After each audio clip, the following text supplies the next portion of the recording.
83. Mobil hitam mewah itu telah sampai di pelataran rumah mewahnya. Tak ingin membuang waktu, sang tuan besar itu pun keluar dari dalam mobil dan melangkah dengan penuh kewibawaan. Meski sang waktu telah larut sore, namun kali ini tak ada raut pancaran lelah dari wajah tampannya. "Selamat datang Tuan," sambut salah seorang penjaga di rumah Al. "Nyonya ada di dalam?" tanya Al. "Iya Tuan, Nyonya ada di dalam," sahutnya. Al terus melangkah masuk.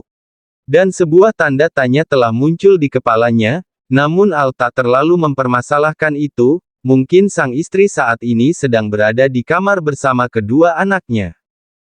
Ceklek, Al pun membuka pintu kamarnya. Mas sudah datang. Tadi Adinda dan anak-anak menunggu Mas di luar, tapi karena tak kunjung datang, akhirnya kami masuk lagi ke kamar," ujar Adinda setelah dirinya beranjak dari posisinya dan mencium punggung tangan sang suami. "Kap, maaf ya sayang, Mas terlalu larut sore pulangnya," sahut Al. Iya, pantas saja Al sampai ke rumah hingga lebih dari pukul 5 sore, karena ia baru saja menyelesaikan masalah tentang mata Viko. Sedangkan Adinda yang sama sekali tidak tahu hal apa yang dilakukan oleh suaminya di luar sana hanya bisa memaklumi. "Mas mandi dulu ya, biar hilang lelahnya, sini Adinda bantu buka jasnya," seru Adinda sebelum akhirnya ia membuka jas suaminya itu. Sudah sayang, biar Mas yang meletakkan jas ini sendiri, kamu istirahatlah sayang, aku tidak ingin kamu kelelahan, kasihan adik bayinya nanti," tolak Al, dan ia pun mendorong tubuh istrinya dengan lembut agar duduk di kasur empuknya. Al kali ini beralih pada kedua anak kembarnya yang saat ini hanya sibuk bermain dengan mainannya masing-masing. Ada yang tak biasa kali ini pada kedua putranya. Biasanya kedua putra kembarnya selalu sangat antusias dalam menanti kepulangannya dari kantor, namun kali ini malah kebalikannya. Si kecil Agatha dan juga Damian, nampaknya tak menggubris kedatangan sang dedi kesayangan, dan malah kedua manusia mini itu tak menoleh sedikit pun pada sang dedi, entah apa yang terjadi. "Halo my twins boy-nya Dedi Kap," sapa Al dengan mencium kedua kening anaknya. "Kalian dari tadi sibuk bermain, tidak menyambut kedatangan Dedi, kalian tidak rindu dengan Dedi Hem?" tanya Al dengan mengelus pucuk kepala kedua putranya. "Dak tidak," sentak Damian tanpa menoleh sama sekali pada dedinya, sedangkan Agatha hanya bersikap acuh pada dedinya. Al mengernyit heran melihat perubahan sikap kedua putra kembarnya. Anak Dedi tidak rindu Dedi, kenapa boy, tumben kalian bersikap seperti ini, apa Dedi melakukan kesalahan pada kalian?" tanya Al. Ia merasa tidak habis pikir dengan perubahan sikap kedua putranya. "Iya, Dedi caulah, iya, Dedi salah," sahut Damian telak, bahkan ia sudah berani menatap sang Dedi dengan tatapan menghunusnya. "Loh, salah Dedi apa boy?" tanya Al lagi yang masih heran. Namun kedua bocah kembar itu tak mau menyahut pertanyaan sang Dedi. Merasa dari kedua sifat anak kembarnya jika Agatha lah yang memiliki sifat lebih kalem, Al pun mencoba bertanya pada Agatha saja. "Agatha, Dedi ingin tahu nak, apa salah Dedi pada kalian?" tanya Al dengan mengelus pucuk kepala Agatha. Agatha pun menatap pada sang Dedi dengan tatapan datarnya. "Dedi lupa dak video call, Dedi lupa tidak video call," sahut Agatha pada akhirnya. Al menghela nafasnya cukup berat. Ternyata ini yang menyebabkan kedua putranya bersikap kesal dan acuh padanya. Al baru menyadarinya sekarang jika selama 1 hari penuh ini dirinya tidak memberi kabar sama sekali pada istri dan juga anak-anaknya. "Ya, sudah lupa. Ayo kemarilah anak Dedi," seru Al lembut dengan mengangkat kedua tubuh mungil putranya agar duduk di kedua pangkuannya. Kap, Al mencium dengan lembut kedua kening putranya. "Agatha, Damian, maafkan Dedi ya nak, tadi Dedi ada urusan yang sangat penting dan tidak bisa ditinggal sampai Dedi lupa mengabari kalian dan juga Momi. Dedi janji mulai sekarang dan seterusnya kejadian ini tidak akan terulang lagi, maafkan Daddy ya my twins boy-nya Daddy. Ujar Al meminta maaf sebelum akhirnya ia memeluk erat tubuh mungil kedua putranya itu. Iya. Sahut Agatha dan juga Damian. Adinda tersenyum bahagia kala melihat rasa perhatian dan kasih sayang yang diberikan oleh suaminya pada kedua putranya. Ia sangat bersyukur memiliki seorang suami seperti Al, seorang laki yang sangat bertanggung jawab sebagai seorang suami dan juga sebagai seorang laki yang sangat bertanggung jawab sebagai seorang daddy. Kantor G. Group. Malam pun sudah berlalu dan berganti menjadi pagi hari yang telah cerah. Pria tampan dengan sejuta pesona itu telah bersinggah dengan begitu tenang di kursi kebesarannya. Sebuah benalu yang sempat ada dan tumbuh meski masih kecil telah berhasil dituntaskan hingga ke tingkat akarnya. Dan ini adalah salah satu bukti jika siapapun orang yang mencoba bermain dengannya juga akan mendapatkan balasan tidak main pula. Tok, tok, tok, ceklek, Andrew pun masuk ke ruangan tuannya. Tuan. Andrew setelah dirinya telah siap di dekat tuannya. Bagaimana, apa Bedeb Asteris H itu sudah memasuki rumah barunya? Tanya Al langsung pada intinya. Sudah tuan, saya sudah melihatnya sendiri jika Vico dan juga semua anak buahnya telah masuk ruang tahanannya tuan, dan sudah dipastikan mereka akan sangat lama mendekam di sana. Sahut Andrew. Bagus, itu memang pantas dia dapatkan. Sahut Al dengan wajah dinginnya. Tapi tuan, meski Vico telah dipenjarakan masih sangat besar kemungkinan dia akan berulah lagi, bahkan mungkin akan melakukan perbuatan yang lebih nekat dari sebelumnya tuan. Lanjut Andrew lagi. Aku tahu Andrew, Vico tidak akan semudah itu menghilangkan rasa dendamnya, apalagi yang menjadi penyebab kematian orang tuanya adalah karena aku sudah membuat perusahaannya bangkrut, pasti dia akan berulah dan membalaskan dendamnya setelah keluar dari penjara. Tapi tidak masalah, aku masih akan memberinya satu kesempatan lagi, dan jika dia masih akan melanjutkan dendamnya itu, akan aku pastikan dia pasti kehilangan nyawanya. Ujar Al tenang namun terdengar begitu mengerikan. Setelah mendengar kalimat dari tuannya Al tak membuat Andrew langsung keluar dari ruangan itu, nampaknya masih ada hal penting lagi yang ingin disampaikan pada tuannya. Ada apa? Apa masih ada hal penting lagi yang ingin kamu berikan padaku? Tanya Al. Iya tuan, dan ini tentang Cynthia. Sahut Andrew. Al pun sedikit mengangkat alis sebelah kirinya. Memangnya hal penting apa yang perlu dibicarakan tentang Cynthia? Sahut Al. Tentang anaknya dan juga ayah biologis dari anak itu tuan. Sahut Andrew. Al yang awalnya merasa tak peduli soal Cynthia nampaknya berubah menjadi penasaran. Duduklah Andrew, aku ingin mendengar semuanya secara detail. Perintah Al pada akhirnya, dan Andrew pun melakukan apa yang disuruh oleh tuannya. Tuan, saya dulu pernah mencari jejak tentang kekasih Cynthia yang sudah membawa kabur anaknya dari rumah sakit tetapi saya tidak berhasil menemukannya. Nama aslinya adalah Kelvin Handoko, tetapi dia berhasil mengubah identitas dirinya hingga membuat saya tidak bisa melacak keberadaannya tuan, dan sekarang dia sudah mengembalikan identitas aslinya. Seru Andrew menjelaskan. Lalu apa pentingnya Andrew, kamu ini kalau bicara yang jelas, jika Kelvin mengubah identitas dirinya, aku sama sekali tidak peduli, itu sama sekali tidak penting. Cegah Al sebelum Andrew menyelesaikan kalimatnya. Tapi tuan, ini sangat berhubungan dengan keinginan Cynthia, karena Kelvin sampai mengubah identitas dirinya hanya agar Cynthia tidak lagi bisa menemukan keberadaannya. Saat ini Kelvin sedang berada di Malaysia, dia tidak ingin bertemu dengan Cynthia apalagi sampai menemui Cynthia tuan, sedangkan Cynthia begitu sangat ingin bertemu dengan mereka, dan sangat tidak mungkin jika saya mengajak Kelvin untuk datang ke sini tuan. Ujar Andrew setelah panjang lebar dirinya menjelaskan. Al terdiam. Sepertinya ia sudah mulai ada rasa iba untuk Cynthia. Lalu harusnya bagaimana?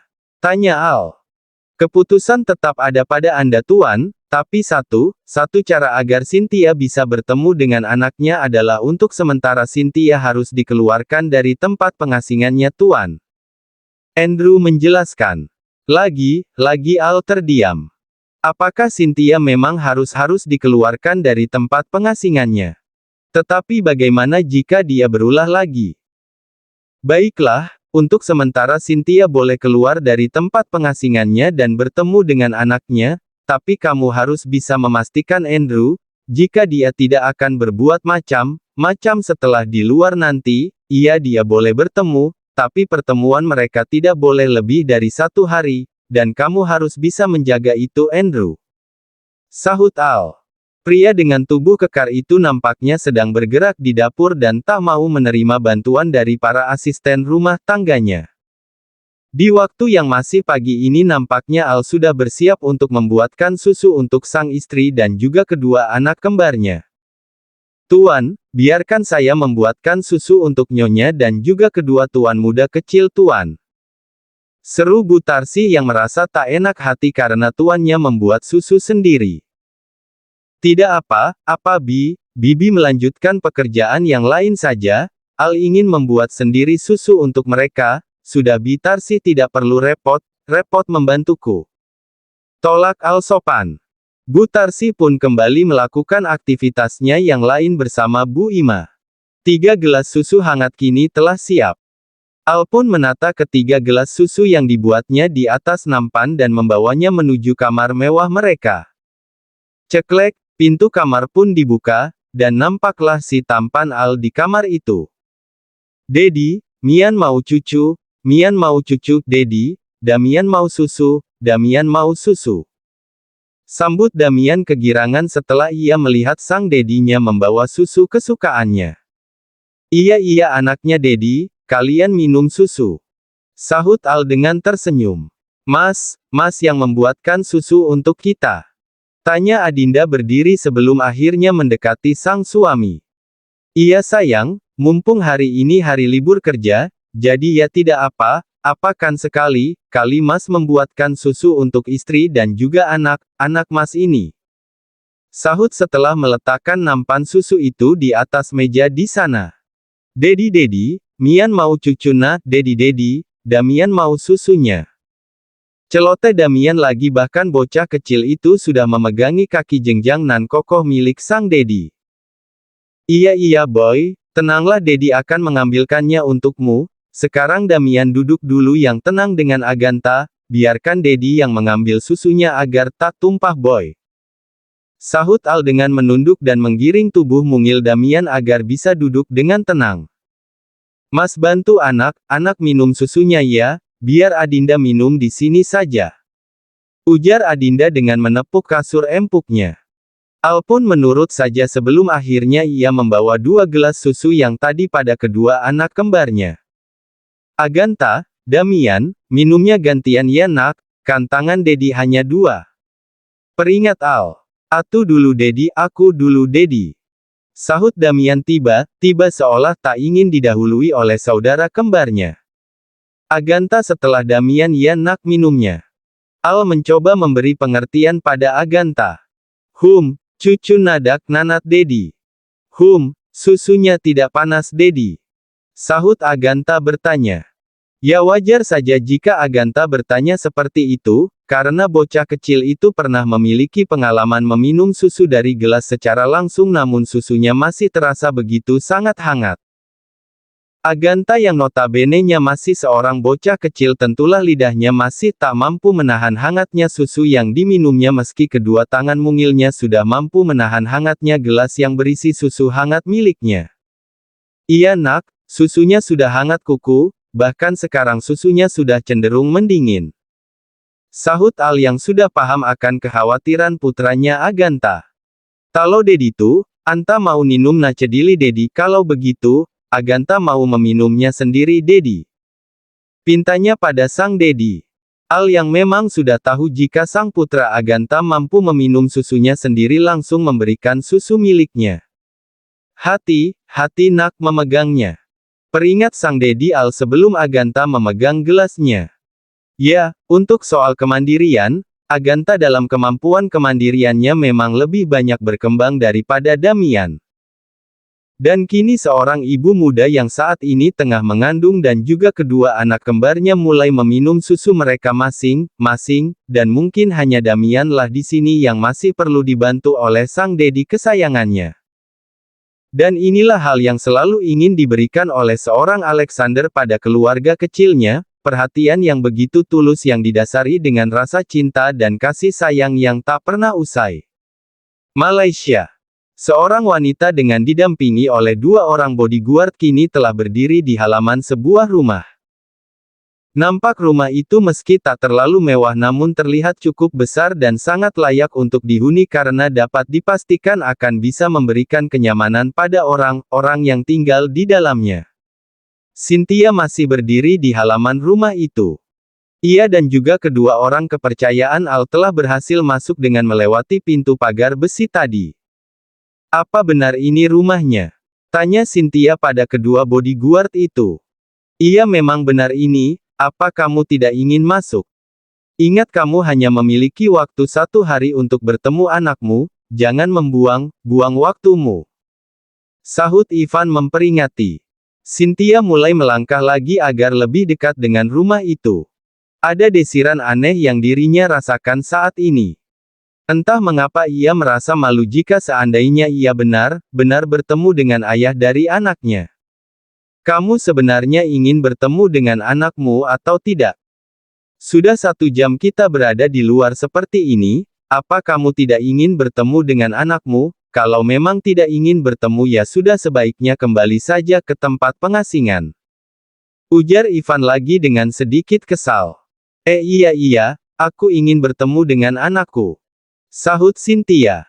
Hufet, tenangkan dirimu Cynthia. Batinnya menenangkan. Menyadari waktunya tidak lama bisa bertemu dengan sang buah hatinya, Cynthia pun harus mengetuk pintu yang ada di depannya saat ini. Tok, tok, tok, tok, tok, tok. Cynthia mengetuknya, namun masih belum ada tanda jika sang tuan rumah akan membuka pintunya. Tok, tok, tok, tok, tok, tok. Ceklek, sang tuan rumah pun telah membuka pintunya, dan sepasang mata dari 2 insan yang telah lama tak berjumpa itu kini telah kembali bertemu.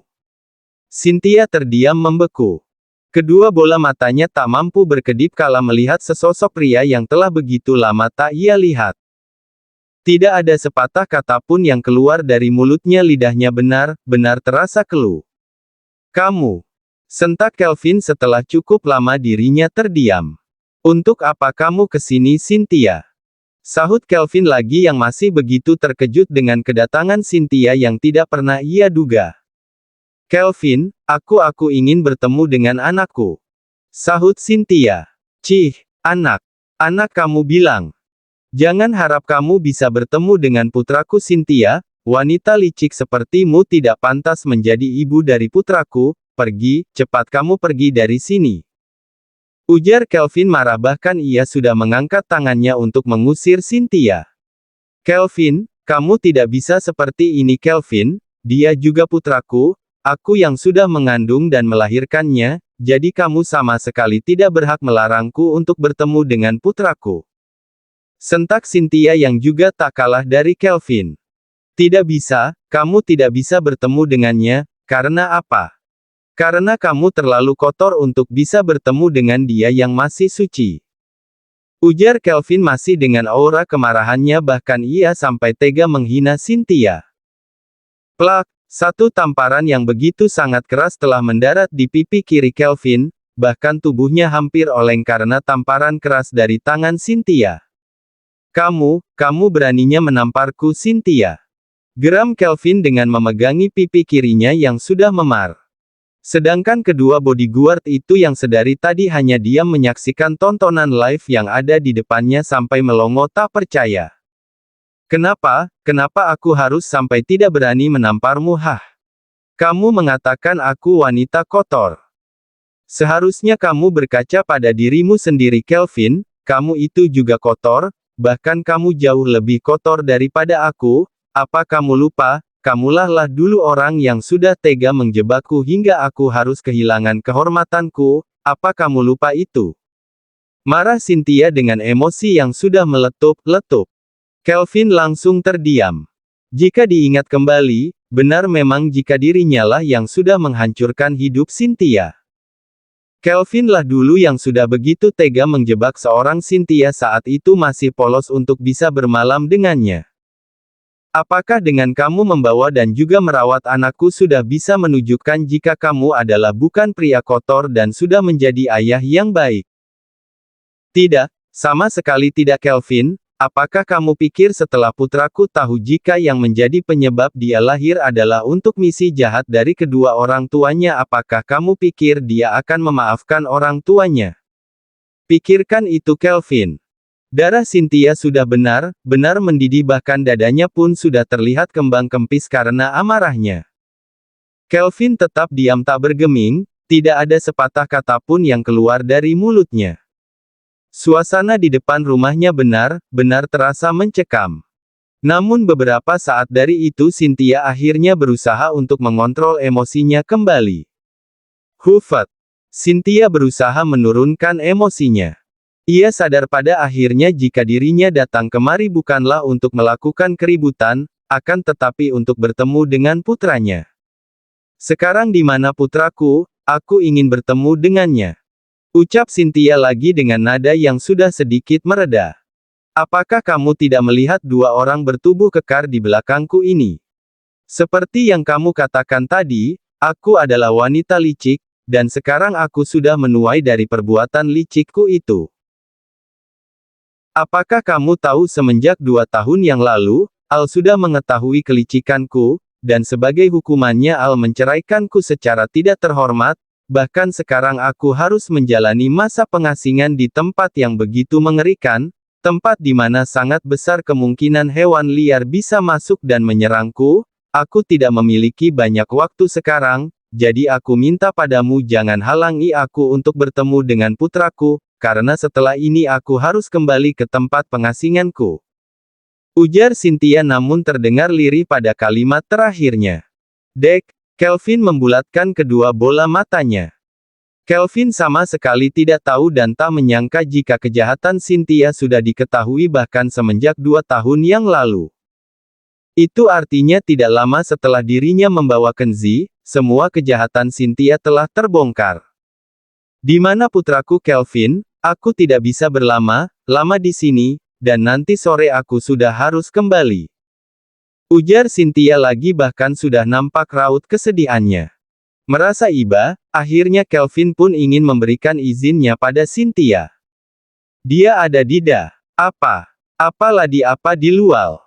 Papa lagi apa di luar? Tanya seorang bocah kecil yang tak lain adalah Kenzi sehingga menyebabkan kalimat sang papa menjadi terputus. Kelvin pun langsung berbalik badan untuk melihat putranya Kenzi, sedangkan Cynthia, ia sedang berusaha menoleh di mana sumber suara anak kecil itu muncul, hingga